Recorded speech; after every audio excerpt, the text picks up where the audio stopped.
I really hope you can see this on the camera, but as soon as you put this into reverse, there on your rear view mirror is the image you need to see.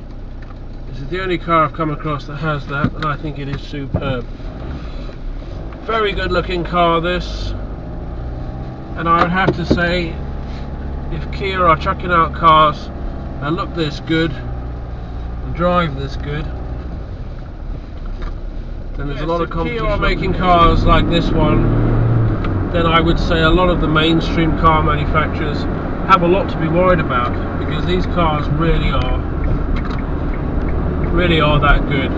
I mean, from the bottom up, you look at the outside of the car, it's a great looking car. The inside too. I mean, what a modern, contemporary, fantastic looking vehicle. It's quite even unique in its design. Now, what's the drive like? Well, this is a 6-speed manual, and I have to say the first thing that comes to mind is it might be a little bit noisy. There does seem to be quite a lot of noise coming from the engine bay and underneath the car.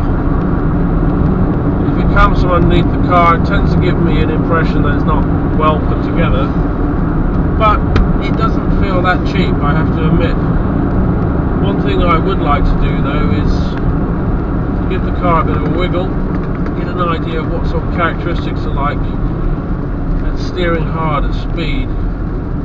And it is a bit of a wobbly old bugger, I must admit. It's a little bit like a Nissan Qashqai, but it's a nice high up driving position and it feels good to drive. The wing mirrors are absolutely perfect. They're perfect because they're in the right location, they're not too far down, they're not too far back, and they're absolutely huge.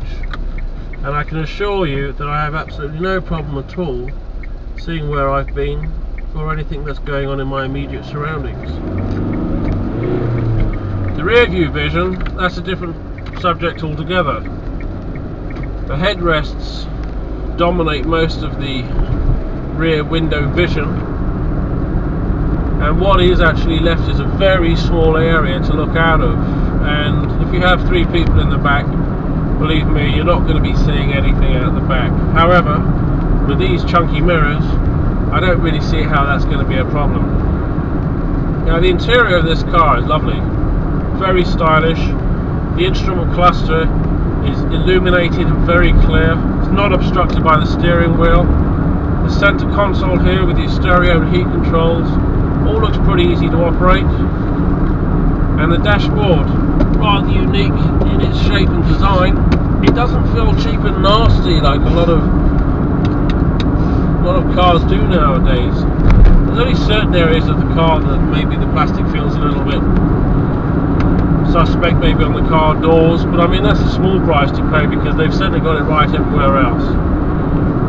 My immediate thoughts of this car are it's absolutely fantastic, and I personally do expect this car to be one of the best sellers.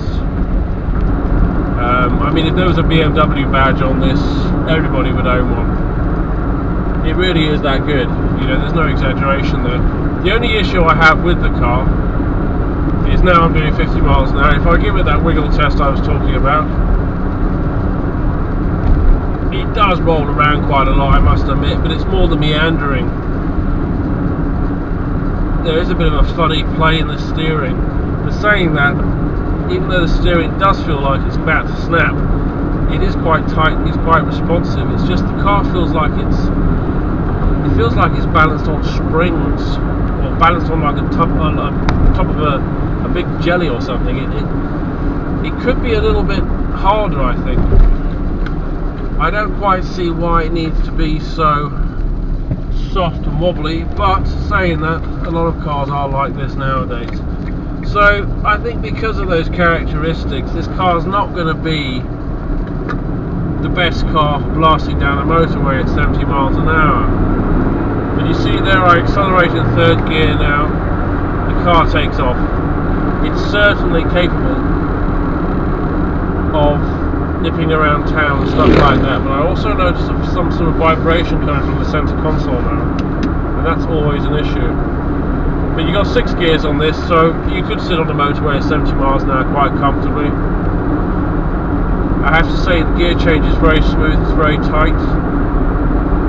But I'm starting to notice now that things are starting to vibrate around the cab area, around the dashboard, the center console, and that's where this company will come unstuck, because it's those little points that diminish the cars. Well, the brakes are where it's going to be let down again. Now, the reason why I say that is because it's things like the brakes that separate car manufacturers from good and bad. What we have here is brakes that you can apply on or off. There's no gradual pressure. There's no ability to apply gradual pressure. All you can do is put the brakes on, and it feels like you're putting your foot up against a hard wall. You don't get that with the luxury car market, which is a shame, because I think if this car manufacturer had got the brakes right, let's just try them again. I mean, the car's stopping, but it doesn't feel like they're working in harmony, all the calipers. If they got the brakes right, you had a powerful, smooth braking system on there, I think this car would be near on perfect. And here we are talking about a Kia. The Kia Sportage.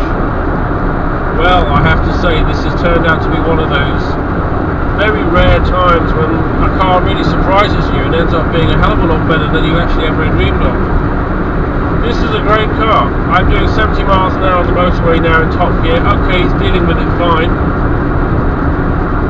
But this is where it reaches its limits. But I don't think this car is designed for that. So for nipping around a town, back and forth to the shops, etc., this car is perfect. Maybe even a little bit more of a sporty adventure. But I have to say, this car is a lot better than I anticipated.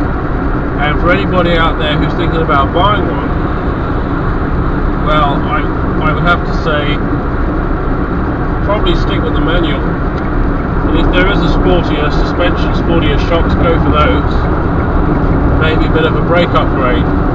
But this actual car, if I had to rate it out of 10 right now, I would have to say this car was somewhere around about an 8, maybe even an 8.5 to 9. It really is that good. I'm very impressed with this car, and I personally would drive one at the drop of a hat.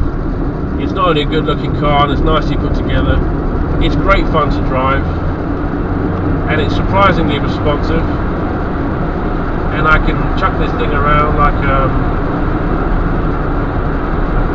little Mini. The only thing I wouldn't fancy doing though is driving in the rain. It's going to be a front wheel drive, I'm almost sure of it. I will have to double check that now I think about it. It's a great car, this. You're not going to be disappointed. If you're thinking about buying one, go for a test drive straight away, because I'll tell you what, you'll be taking your checkbook out of your pocket. It really is that good.